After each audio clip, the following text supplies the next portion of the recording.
But what one does realize is that when you try to stand up and look the world in the face like you had a right to be here, without knowing the result of it, you have attacked the entire power structure of the Western world.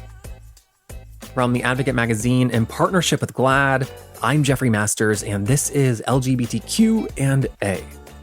Recently, I've been thinking a lot about the work of James Baldwin, and in particular, this one speech that he gave about the racial problem in America. We're going to hear a clip today. It is from Horace Ové's 1969 short film called Baldwin's N-Word, and like so much of his work, it feels like he's describing this very moment in time. And then the other thing you'll hear, I think, is his patriotism.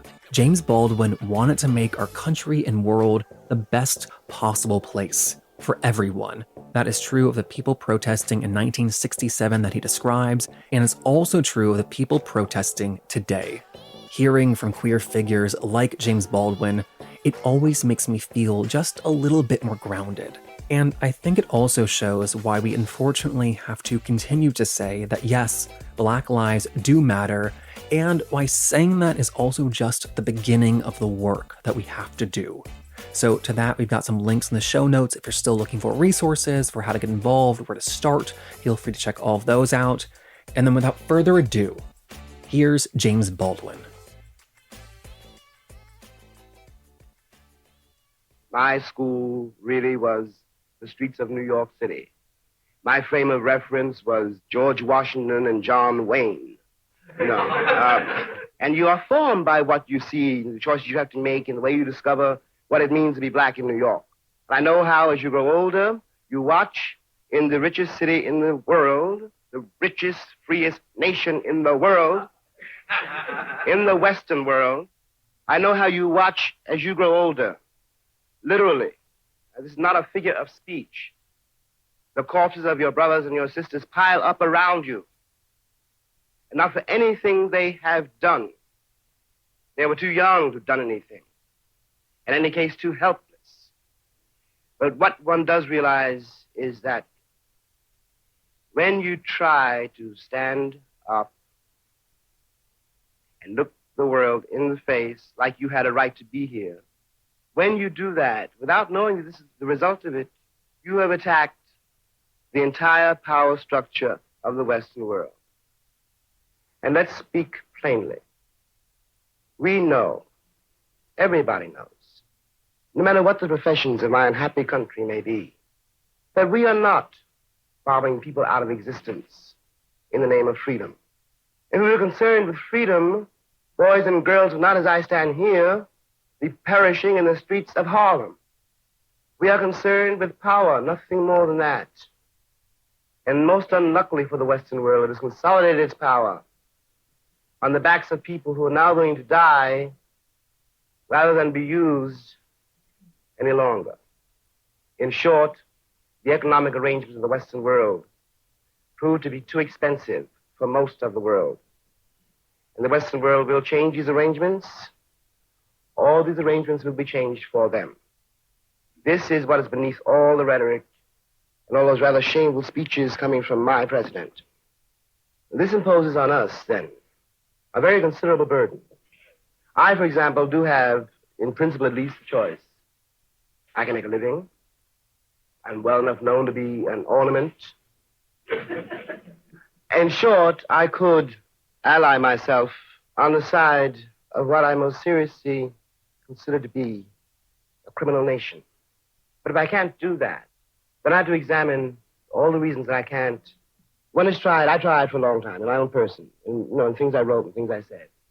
I don't mean that I was alone, but I'm using myself as an example. To convey to my countrymen, white and black, the nature of our danger and where we were going to go if we could not resolve the situation in our cities and in our streets, in our houses, if the day comes when you realize that you cannot make yourself heard, that the people whom you are addressing are pleas. And the plea is a very simple one. It's saying, look at it. Forget all the mountains of nonsense that have been written and everything that's been said. What you have to look at is what is happening in this country. And what is really happening is that, brother, has murdered brother knowing it was his brother. White men have lynched Negroes knowing them to be their sons. White women have had Negroes burned knowing them to be their lovers. It is not a racial problem. It's a problem whether or not you're willing to look at your life and be responsible for it and then begin to change it. That great Western house I come from is one house, and I am one of the children of that house. Simply, I'm the most despised child of that house. And it is because the American people are unable to face the fact that, in fact, I am flesh of their flesh, bone of their bone, created by them. My blood, my father's blood is in that soil. They can't face that. And that is why the city of Detroit went up in flames. And one has got to decide, I think, that the actual and the moral basis on which the world we know now rests are obsolete. Insofar as they're obsolete, they are wicked. Insofar as they're obsolete, they are oppressive. It is simply not conceivable that for another 500 years, or 200 years, or 100 years, should live and die in the mines, being treated like animals to make other people rich. The civilization which is doing this, by doing this, dooms itself. It is not possible to agree with it, nor is it possible to compromise with it. Freedom is a much overused word, and it may not be as real as slavery, which is a very concrete thing.